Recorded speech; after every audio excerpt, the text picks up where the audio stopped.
Hey friends, how y'all doing? In today's video, I'm going to be showing you how I remove the preservatives, film, gunk, junk, and itchy stuff from my braiding hair.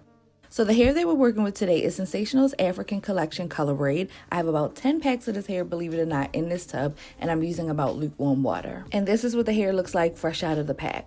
In order to keep my hair from tangling during this process, I am sure to leave the rubber band on the top and also keep the rubber band on the end.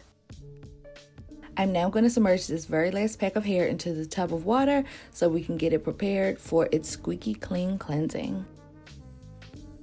So the first product that I'm going to be using is apple cider vinegar with the mothers, and this is going to help to remove the alkaline lye that manufacturers add to preserve hair, keep it heat resistant, and extend its shelf life. It also helps to make it smoother, easier to manage, shinier, and less frizzy. To ensure that the ACV is evenly coated throughout the hair, I'm just going to gently pat it through.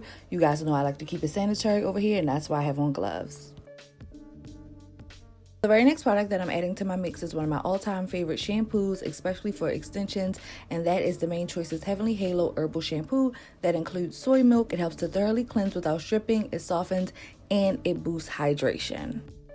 So keeping it in the Heavenly Halo family, I'm going to follow up with a corresponding conditioner that also has soy milk. It also helps to boost hydration, it adds to the natural luster and shine of the hair, and it also improves manageability.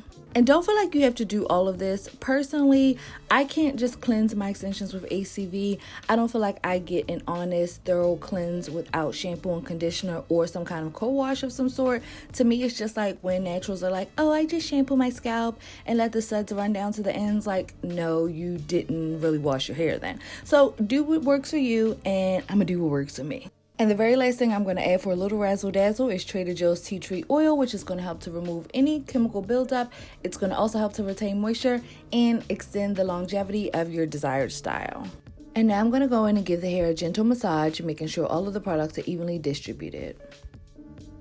So now we're going to leave our hair submerged in our concoction for about 20 to 30 minutes, but I just want to show you guys briefly how the film and all the icky stuff is starting to rise to the top. Similar to how we use a plastic hat when we're deep conditioning our hair, I decided to add a plastic bag to the extensions. So before we rinse our hair, I just want to show you what the water looks like now in comparison to what it looked like when we first started. And that is the reason why you always need to cleanse your extensions, your braiding hair, any kind of hair that is not your own. So I didn't film the full rinsing process because that would require me to set up my lights in the bathroom and just do a whole bunch of stuff that's too much. So I did actually pour the water off in the kitchen sink, and this is what it looks like. You can see it's pretty muddy. And after I cleansed my hair in my bathtub, I did want to show you the debris and film and dirt that was left behind. All the white stuff is comment because you know I was going to do a good cleanup after that. But I did want you just to see what you're actually getting off of your hair when you do this process. So basically, I just rinsed the hair, wrung it out really well, towel dried it, and laid it flat on a smooth surface for it to air dry to prepare to braid for the next morning. So as always, if you found this video helpful, be sure to thumbs it up. If you have any comments, questions, or concerns, leave them down in the comment section below. I'll be in the back by the snacks. And if you dig me, make sure you hit that subscribe button so you don't miss an upload, and come back for my very next video because it'll be me using this hair for this look. As always, please stay safe. I hope you have a wonderful coming week, and God willing, I will see you in my next video. Bye.